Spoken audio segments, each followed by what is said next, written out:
يا بابا، الست دي شكلها وجمالها غريب قوي. هي الملكة دي راحت فين؟ يا نفركارع، انت حطيت ايدك على اكبر لغز ما اتحلش في تاريخنا. اختفائها كان صدمة. لو وصلت لحد هنا ده معناه ان اللغز شدك.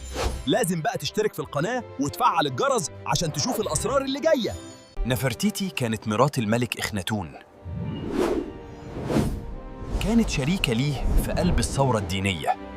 كانت بتتصور وهي بتضرب الأعداء. ده دور مخصص للفرعون لوحده. اختفت امتى بالظبط؟ في السنة ال12 من حكم إخناتون. اختفت فجأة من كل الرسومات والسجلات. كأنها ما كانتش موجودة. يا إما ماتت بوباء، يا إما دخلت في خناقة مع إخناتون وتم عزلها من نفوذها. السيناريو الأشهر إنها ما ماتتش، لكن حكمت مصر سراً بعد موت إخناتون. ما تبخلش علينا باللايك. دعمك ده هو اللي بيخلينا نطلع الأسرار المدفونة دي ونقولها للناس. حكمت باسم راجل؟ إزاي ده؟ أيوة، بعد موت إخناتون ظهر ملك غامض اسمه سمنخكارع. مؤرخين كتير دلوقتي شايفين إن سمنخكارع دي هي نفرتيتي نفسها.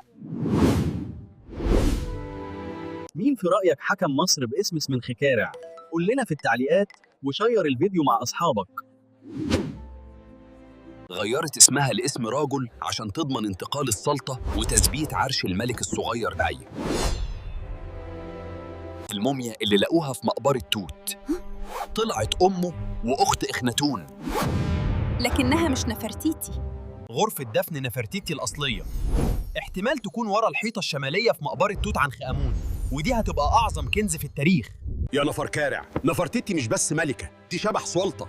جمالها فتن العالم، واختفائها هو اللغز اللي بيحرك أهم بعثات البحث لحد النهاردة. طب يا بابا، سؤال مهم. التمثال التحفة ده مش موجود ليه في المتحف المصري الكبير؟ يا ابني دي قصة تانية خالص. التمثال ده متهرب من زمان ومش عندنا في مصر دلوقتي. السر ده بدأ سنة 1912 لما بعثة ألمانية بقيادة بورخارت لقوا التمثال، بس عملوا حيلة عشان ما يخلوهوش يتسجل صح. جابوا رسام ألماني ورسموا بألوان مش مظبوطة عشان يقلل من قيمته في التفتيش، وبدلوا بتمثال تاني قيمته قليلة.